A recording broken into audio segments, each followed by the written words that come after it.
779 yards, and 2 measly touchdowns. Those numbers are his worst across the board for any full season of his 15-year career. I think if Reggie Wayne and the Colts can't come to a small deal, I think it's time we say goodbye to Reggie Wayne. And it sucks because Reggie Wayne could have had, a ton more yardage had he not had suffered those injuries the past couple of seasons. The ACL tear, was that a year or two ago? That really hurt him and the Colts' chances of making it farther. I mean, he really could have had a couple more 100 yards. Possibly, if you add up all his injuries and just say he never really missed any, you're probably looking about 1,500, about 1,500 yards, or even close to 2,000 yards he could have had, had those injuries not happened to him. And it sucks that it happened to Reggie Wayne because he's never gotten in trouble, never did anything stupid, really. And you see other receivers that go out and do stupid things and really never suffer the big injuries. But you see guys like Reggie Wayne who've just been doing the right thing, staying on track, like Larry Fitzgerald. Larry Fitzgerald never, doesn't get hurt, thankfully. Knock on wood that he doesn't. But can never get a quarterback that can actually throw the ball effectively. So his career suffered. Even though, he's still a Hall of Famer, just imagine what could have been if he had a solid quarterback like, Peyton Manning or Tom Brady or just anybody. I mean, in general. And Reggie Wayne, he's had the quarterback, just had those injuries, late into his career. So, just another what could have been. The Kansas City Chiefs and linebacker Justin Houston have moved closer to the franchise tag with no deal being set, no long-term deal being set. Sources say that 49ers are expected to release wide receiver Stevie Johnson, as it will save $5.5 million in cap room space. And that's it for NFL. I know later today we'll hear more cuts. Look for me on Twitter at @short_sports247.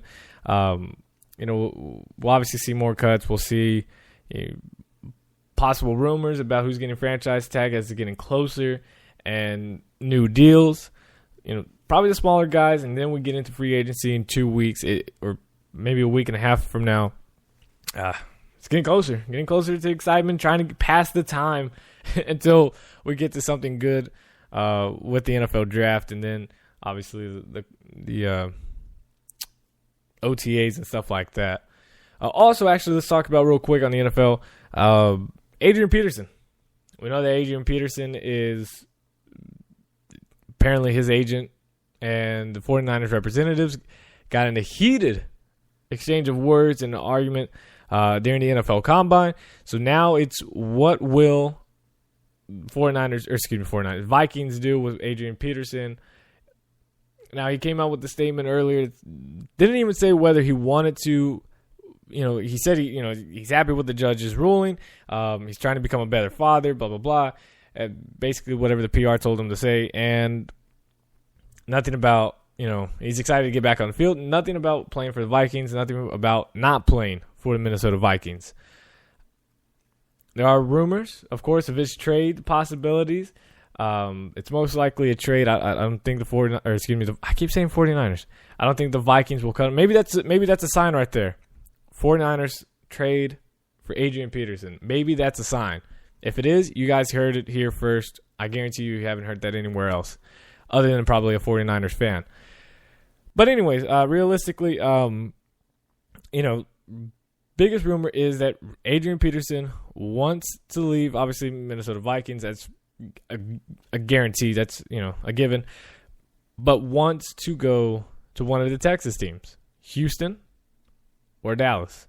Now, I think Dallas is the more prized one because it is the Cowboys. They have been in the playoffs. They've had success now in the playoffs. And, it's closer to Oklahoma, too. But he really wants to play for the Cowboys. And I truly do hope that happens. If Adrian Peterson somehow and the Vikings agree to some terms, right now, even though Adrian Peterson is older than DeMarco Murray, I'd rather have Adrian Peterson on my team than DeMarco Murray. I know DeMarco Murray had one of the best years, his best year last season. But it's that offensive line. I think you put any running back there, and you have a 1,000-yard runner. I mean, look what the Baltimore Ravens did. Improved that offensive line, and a guy that's been cut by half the league, and Justin Forsett, and came off, he worked at Foot Locker before he got signed, something like that. Just didn't have anything. He becomes a 1,000-yard runner, a 1,200-yard runner, and has a solid season with the Baltimore Ravens.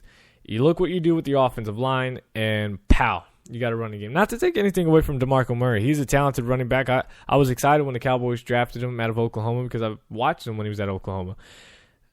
I just think that Adrian Peterson, just imagine what he could do with that offensive line of the Cowboys. It's young. It's the best in the league.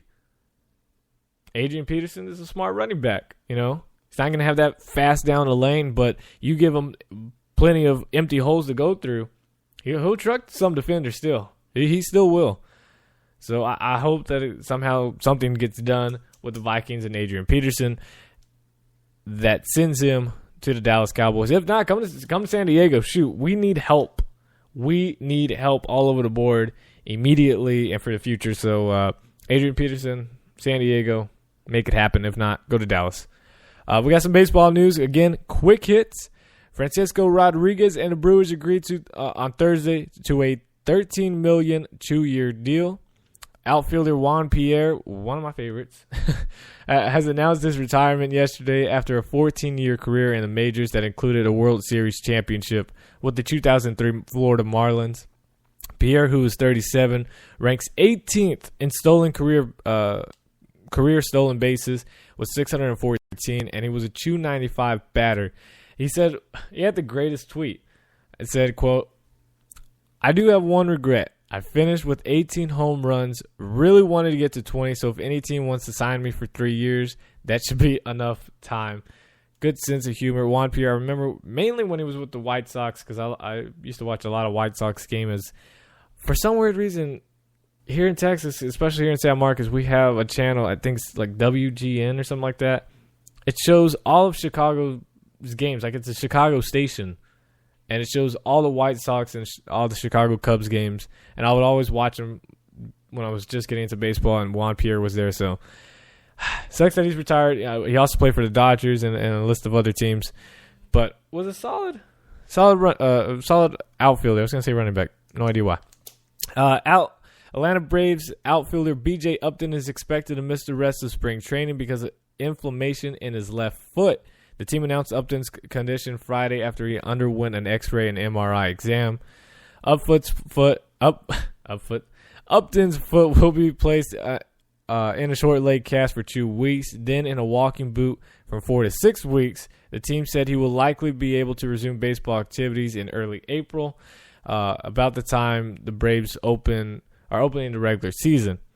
The condition is a further setback for Upton, who's coming off 2 miserable seasons after signing a big-time deal, a 5-year, $75 million contract with the Braves. And when I first saw this report, it said Melvin Upton, and I was like, "Is this a typo?" This is how bad I didn't know about baseball at the time. And I'm thinking, Melvin Upton. I know there's Justin Upton, there's B.J. Upton. Who's the other? There's another Upton. And I kept looking and looking and looking. And finally, I see something that says, it said that B.J. Upton is Melvin Upton. No idea. Thought I'd just share that with you guys. And sadly, news came across that Los Angeles Angels outfielder Josh Hamilton suffered a drug relapse involving the use of cocaine and alcohol in the offseason, according to ESPN and multiple reports. On Friday, a source told ESPN that Hamilton's relapse involved alcohol and a one-time use of cocaine. When Hamilton realized a drug test, which is administered 3 times a week, would come out positive, he self-reported his relapse. Hamilton has well-documented history of substance abuse problems dating to his days in the minor leagues when he was suspended from baseball from February 2004 to June of 2006 for issues related to cocaine and alcohol addiction. The Angels confirmed that he met with MLB officials in New York on Wednesday about a disciplinary issue. And at the time, this report said that nothing had happened. Of course, now we know 25 games suspension at the very minimum is what will happen for Josh Hamilton. Hamilton also underwent shoulder surgery earlier this month and is expected to be out until at least May. So I don't know if they're going to say your 25-game suspension happens when you're eligible and healthy to come back, or starts whenever first game of the season is for the Angels, and then 25 games later you come back. I don't know if that's how it's going to work. But Hamilton has not been with the team at spring training in Arizona.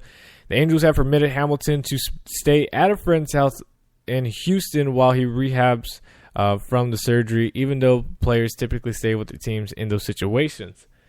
Hamilton signed a 5-year, $125 million deal with the Angels before the 2015 season, and ever since has done nothing. So, huge loss for the Angels right there, and Josh Hamilton, prayers go out to him to get over this. And obviously, I like Josh Hamilton. I wish he never left the Rangers in the first place, but I still always liked him. I was hoping he would have another 30-plus, 40-plus home run season again, but just hasn't happened since he's been with the Angels, and it's a big disappointment. So Angels could be without, or will be without, Josh Hamilton for quite a while, and possibly could be out of use with Albert Pujols. Thinking about retiring. Hasn't really made any decisions just yet, so we'll have to see. But hopefully we'll find out next Saturday. That's when the show takes place again, the Short Sports Show. Every Saturday morning. Become a fan on Facebook, the Short Sports Show. Also follow me on Twitter at @short_sports 24/7. If you're listening on Spreaker.com, YouTube, iHeartRadio, iTunes, whatever it may be sure to give a rating and a like to this. Share with your friends and family. Let them know where you get your where your sports news comes from. And that is the Short Sports Show. And until then, guys, I will see you guys next Saturday morning. And I'm glad I just said that. I will be gone. So next Saturday, no show. Monday, I got to work too. So Saturday, no show next week. We'll have to see about Sunday. I'll let you guys know on Twitter whether we will have a show or not. But I will be out Saturday. So if we don't have a show next Saturday, we'll have a show on Monday, the next Monday. So not this upcoming Monday, but the next Monday we'll be back to, So we'll see. I have to just check the schedule. Follow me on Twitter, though, at @short_sports 24/7. Download today's podcast and past podcasts on iTunes. Excited about that. And also have a YouTube channel. All links are in the description below. Hope you guys enjoyed. Again, share with your friends and family. I will see you guys sometime soon. Follow me on Twitter. And I'm out. As always, God first. God bless. Peace.